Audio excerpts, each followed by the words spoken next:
दशमस्कन्धः अथैकोनपञ्चाशत्तमोऽध्यायः 49th chapter श्रीशुक उवाच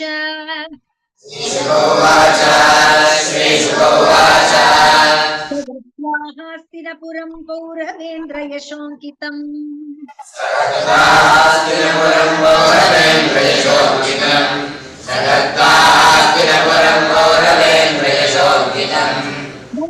तत्राम्बिकेयं स भीष्मं विदुरं पृथा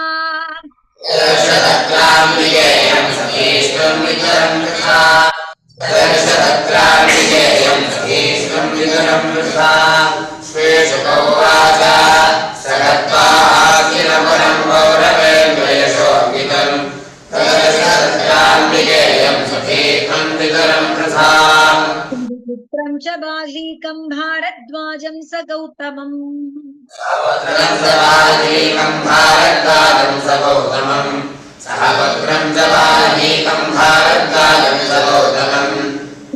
सुयोधनं द्रौणीं पाण्डवान् सुहृदोपरान्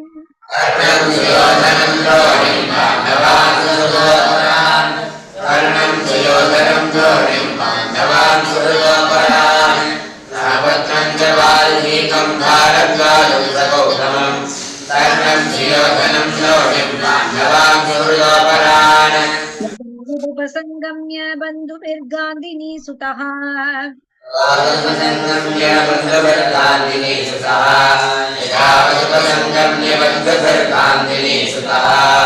संपृक्तस्तैः सुहृद्वार्तां स्वयं चापृजत् अव्ययम्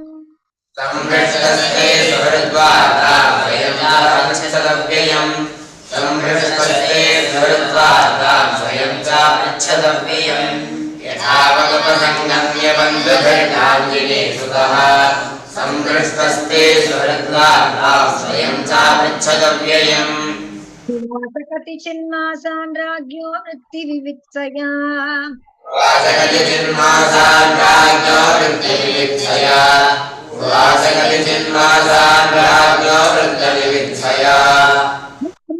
अल्पसारस्य खलच्छन्दानुवर्तिनः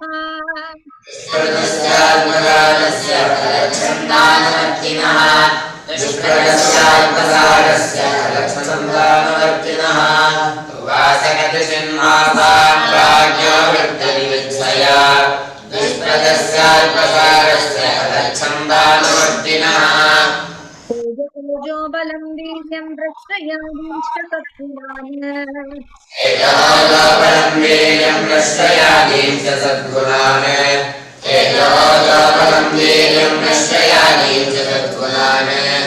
भजानुरागं पार्थेषु न सहद्विष्टिकीर्तितम्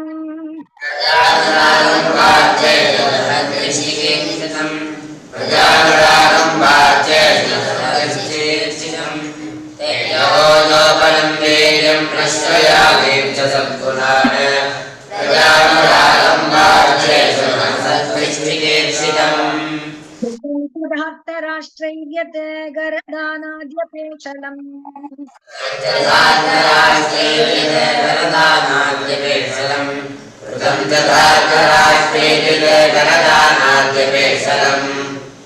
शक्यौ सर्वमेवास्मै पृथा विदुर एव च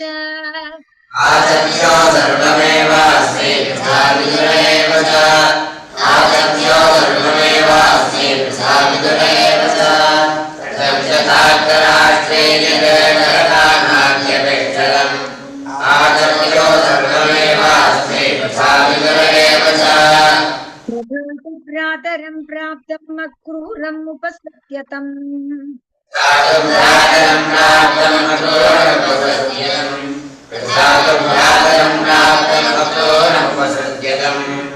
उवाच जन्मनिलयं स्मरन्त्यश्रुकलेक्षणा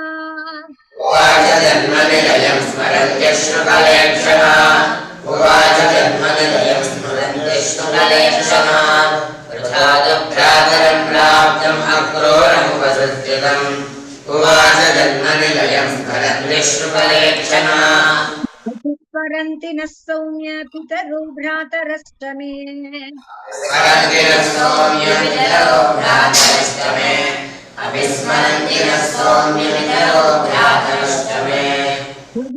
भ्रातृपुत्राश्च जामयः सख्य एव च भगिन्यो भ्रातृपुत्राश्च रामयः सख्यरेव च भगिन्यो भ्रातृपुत्राश्च रामयः सख्यरेव च अपिस्मरन्विनः सौम्य पितरो भ्रातरश्च मे भगिन्यो भ्रातृपुत्राश्च रामयः सख्यरेव च यो भगवान् कृष्णः शरण्यो भक्तवत्सलः भ्रातेयो भगवान् कृष्णः शरण्यो भक्तवत्सलः भ्रातेयो भगवान् कृष्णः शरण्यो भक्तवत्सलः सेव्यान् स्मरति रामस्य अम्बुरुहे क्षणः वैनिश्चयान् स्मरति रामश्चाम्बुरुहे क्षणः वैनिश्चयान् स्मरति रामश्चाम्बुरुहे क्षणः भ्रातेयो भगवान् कृष्णः शरण्यो भक्तवत्सलः वैनिश्चयान् स्मरति रामश्चाम्बुरुहे क्षणः मध्ये शोचन्ति मृगाणां हरिणीमिव सापत्नमध्ये शोचन्ति मृगाणां हरिणीमिव सापत्नमध्ये शोचन्ति मृगाणां हरिणीमिव सान्त्वयिष्यति मां वाक्यैः पितृहीनांश्च बालकान् सान्त्वयिष्यति मां वाक्यैः पितॄणांश्च बालकान् सान्त्वयिष्यति मां वाक्यैः पितॄणांश्च बालकान् सापत्नमध्ये शोचन्ति मृगाणां हरिणीमिव सान्त्वयिष्यति मां वाक्यैः पितॄणांश्च बालकान् कृष्णमहायोगिन् विश्वात्मन् विश्वभावनन् कृष्णमहायोगिन् विश्वात्मन् विश्वभावना कृष्ण कृष्ण महायोगिन् विश्वात्मन् विश्वभावना प्रपन्ना पाहि गोविन्द शिशुभिश्चावसीदति प्रपन्नां पाहि गोविन्द शिशुभिश्चावसीदति प्रपन्नां पाहि गोविन्द शिशुभिश्चावसीदति कृष्ण कृष्ण महायोगिन् विश्वात्मा विश्वभावना प्रपन्नां पाहि गोविन्द शिशुभिश्चावसीदति तव पदाम्भोजात् पश्यामि शरणं नृणाम् नान्यत्तव पदाम्भोजात् पश्यामि शरणं नृणाम् नान्यत्तव पदाम्भोजात् पश्यामि शरणं नृणाम् यदा मृत्युसंसारात् ईश्वरस्य अपवर्गिकात् यदा मृत्युसंसारात् ईश्वरस्य अपवर्गितात् निर्भयदा मृत्युसंसारात् ईश्वरस्य अपवर्गितात् नान्यत्तव पदाम्भोजात् पश्यामि शरणं नृणाम् निर्भयदा मृत्युसंसारात् ईश्वरस्य अपवर्गितात् कृष्णाय शुद्धाय ब्रह्मणे परमात्मने कृष्णाय शुद्धाय ब्रह्मणे परमात्मने कृष्णाय शुद्धाय ब्रह्मणे परमात्मने योगेश्वराय योगाय त्वामहं शरणं गता योगेश्वराय योगाय त्वामहं शरणं गता योगेश्वराय योगाय त्वामहं शरणं गता कृष्णाय शुद्धाय ब्रह्मणे परमात्मने योगेश्वराय योगाय त्वामहं शरणं गता उवाच श्रीशुकोवाच श्रीशुकोवाच स्मृत्य स्वजनं कृष्णं च जगदीश्वरम्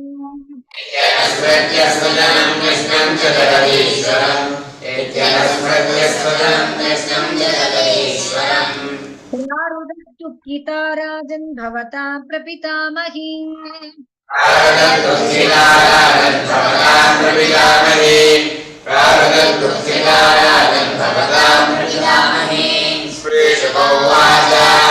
इत्यतस्मृत्य स्वजनं कृष्णं च जगदीश्वरम् प्रारुदद्दुःखिताराजन् भवतां प्रपितामही दुःखसुखो क्रूरो विदुरश्च महायशाः समदुःखसुखो क्रूरो विदुरश्च महायशाः समदुःखसुखो क्रूरो विदुरश्च महायशाः सान्त्वयामास तु कुन्तीं तत्पुत्रोत्पत्तिहेतुभिः सान्त्वयामास तु कुन्तीं तत्पुत्रोत्पत्तिहेतुभिः सान्त्वयामास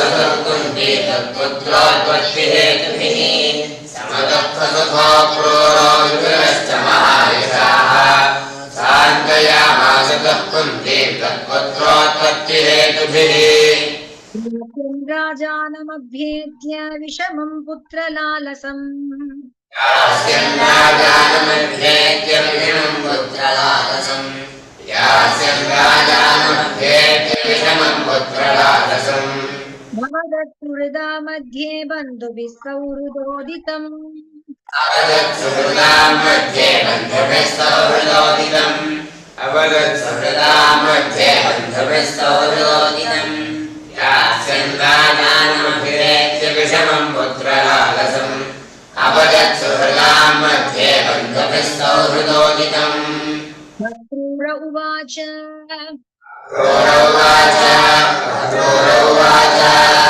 भूर्भो वैचित्रवीर्यत्वं कुरूणां कीर्तिवर्धन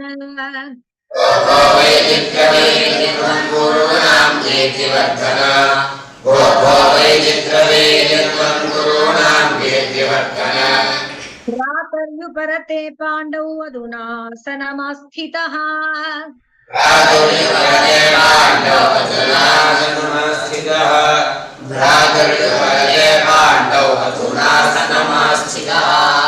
अक्रूर उवाच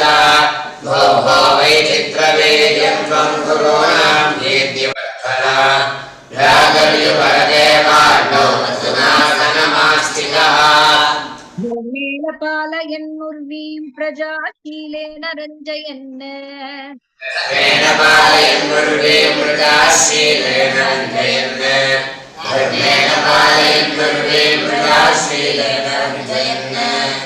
वर्तमानः समस्वेषु श्रेयकीर्तिम् अवाप्स्यसि वर्तमानः समस्वेषु श्रेयकीर्तिमवाप्स्यसि वर्तमानः समस्वेषु श्रेयकीर्तिमवाप्स्यसि धर्मेण पालयन्मुर्वीं प्रजाशीलेन रञ्जयन् वर्तमानः समस्वेषु श्रेयकीर्तिमवाप्स्यसि अन्यथा त्वाचरल्लोके गर्हितो यास्यसे तमः यथा त्वाचरं लोके गर्हितो यास्यसे तमः अन्यथा त्वाचरं लोके गर्हितो यास्यसे तमः तस्मात् समत्वे वर्तस्व पाण्डवेषु आत्मजेषु च तस्मात् समत्वे वर्तस्व पाण्डवेषु आत्मजेषु च तस्मात् समत्वे वर्तस्व पाण्डवेषु आत्मजेषु च अन्यथा त्वाचरं लोके गर्हितो यास्यसे तमः तस्मात् समत्वे वर्तस्व पाण्डवेषु आत्मजेषु च मेघचात्यन्तसंवासः कर्हिचित् केनचित् सह देहचात्यन्तसंवासः कर्हिचित् सह देहचात्यन्तसंवासः कर्हिचित् सह राजन्त्वेनापि देहेन किं चायात्मजादिभिः सेनापि देहेन निबुधायात्मजातिभिः राजन् सेनापि देहेन निबुधायात्मजातिभिः देहचात्यन्तसंवासः कर्हिचित् सह राजन् सेनापि देहेन निबुधायात्मजातिभिः एकः प्रसूयते जन्तुः एक एव प्रलीयते एकः प्रसूयते जन्तुः एक एव प्रलीयते एकः प्रसूयते जन्तुः एक एव प्रलीयते एको न भुङ्क्ते सुकृतम् एक एव च दुष्कृतम् एको न भुङ्क्ते सुकृतम् एक एव च दुष्कृतम् एको न भुङ्क्ते सुकृतम् एक एव च दुष्कृतम् एकः प्रसूयते जन्तुः एक एव प्रलीयते एको न भुङ्क्ते सुकृतम् एक एव च दुष्कृतम् धर्मोपचितं वित्तं हरन्त्यन्येऽल्पमेधसः धर्मोपचितं वित्तं हरन्त्यन्येऽल्पमेधसः अधर्मोपचितं वित्तं हरन्त्यन्येऽल्पमेधसः सम्भोजनीयापदेशैः जलानीव जलौकसः सम्भोजनीयापदेशैः जलानीव जलौकसः सम्भोजनीयापदेशैः जलानीव जलौकसः अधर्मोपचितं वित्तं हरन्त्यन्येऽल्पमेधसः सम्भोजनीयापदेशैः जलानीव लोकसः ज्ञानधर्मेण स्वबुद्ध्यातमपण्डितम् ज्ञानधर्मेण स्वबुद्ध्यातमपण्डितम् ज्ञानधर्मेण स्वबुद्ध्यातमपण्डितम् कृतार्थं प्रहिन्वन्ति प्राणाराय सुतादयः कृतार्थं प्रहिन्वन्ति प्राणाराय सुतादयः ते कृतार्थं प्रहिन्वन्ति प्राणाराय सुतादयः उष्णादियानधर्मेण स्वबुद्ध्यातमपण्डितम् ते कृतार्थं प्रहिन्वन्ति प्राणाराय सुतादयः विषमादाय त्यैस्तक्तो नार्थको विदः स्वयं क्लेशमादाय क्लेश्चित्तो नार्थको विदः स्वयं क्लेशमादाय क्लेश्चित्तो नार्थको विदः सिद्धार्थो विशत्यन्धं स्वधर्म विमुखस्तमः सिद्धार्थो विशत्यन्धं स्वधर्मविमुखस्तमः सिद्धार्थो विशत्यन्धं स्वधर्मविमुखस्तमः स्वयं क्लेशमादाय क्लेश्चित्तो नार्थको विदः असिद्धार्थो विशत्यन्धं स्वधर्मविमुखस्तमः लोकमिमं राजन् स्वप्नमाया मनोरथम् तस्मालोकमिमं राजन् स्वप्नमाया मनोरथम् तस्मालोकमिमं राजन् स्वप्नमाया मनोरथम् नित्यायं यात्मनात्मानं समशान्तो भव प्रभो ईशाय्यात्मनात्मानं समश्यन्तो भव प्रभो ईशाय्यात्मनात्मानं समश्यान्तो भव प्रभो तस्माल्लोकमिमं राजन् स्वप्नमाया मनोरथम् ईशाय्यात्मनात्मानं समश्यान्तो भव प्रभो धृतराष्ट्र उवाच धृतराष्ट्र उवाच धृतराष्ट्र उवाच वदति कल्याणीं वाचं दानपते भवान् वदति कल्याणीं वाचं दानपते भवान्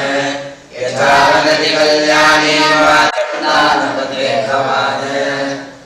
मया न तृप्यामि मर्त्यः प्राप्य यथामृतम् तथा दया न द्रव्यामि मर्त्यः प्राप्य यथामृतम् तथा दया न द्रव्यामि मर्त्यः प्राप्य यथामृतम् धृतराष्ट्र उवाच यथा वदति कल्याणीं वाचं दानपते भवान् तथा दया न द्रव्यामि मर्त्यः प्राप्य यथामृतम् तथापि तु नृता सौम्य हृदि न स्थीयते चले तथापि सोनृता सौम्य हृदि न स्थीयते चले तथापि सोनृता सौम्य हृदि न स्थीयते चले पुत्रानुरागविषमे विद्युत्सौदामनी यथा पुत्रानुरागविषमे विद्युत्सौदामनी यथा पुत्रानुरागविषमे विद्युत्सौदामनी यथा तथापि सोनृता सौम्य हृदि न स्थीयते चले पुत्रानुरागविषमे विद्युत्सौदामनी यथा ईश्वरस्य विधिं को नो विदुनोत्यन्यथा पुमान् ईश्वरस्य विधिं को न विधिनोत्यन्यथा पुमान् ईश्वरस्य विधिं को न विधिनोत्यन्यथा पुमान् भूमेर्भारावताराय योऽवतीर्णो यदोकुले भूमेर्भारावताराय योऽवतीर्णो यदोकुले भूमेर्भारावताराय योऽवतीर्णो यदोकुले ईश्वरस्य विधिं को न विधिनोत्यन्यथा पुमान् भूमेर्भारावताराय योऽवतीर्णो यदोकुले विमर्शपतया निजमाययेदम् योर्विमर्शपथया निजमाययेदम् योर्विमर्शपथया निजमाययेदम् गुणान् विभजते तदनुः प्रविष्टः गुणान् विभजते तदनुप्रविष्टः सृष्टा गुणान् विभजते तदनुप्रविष्टः नमो दुर्वबोधविहारतन्त्र संसारचक्रगतये परमेश्वराय तस्मै नमो दुर्वबोधविहारतन्त्र संसारचक्रगतये परमेश्वराय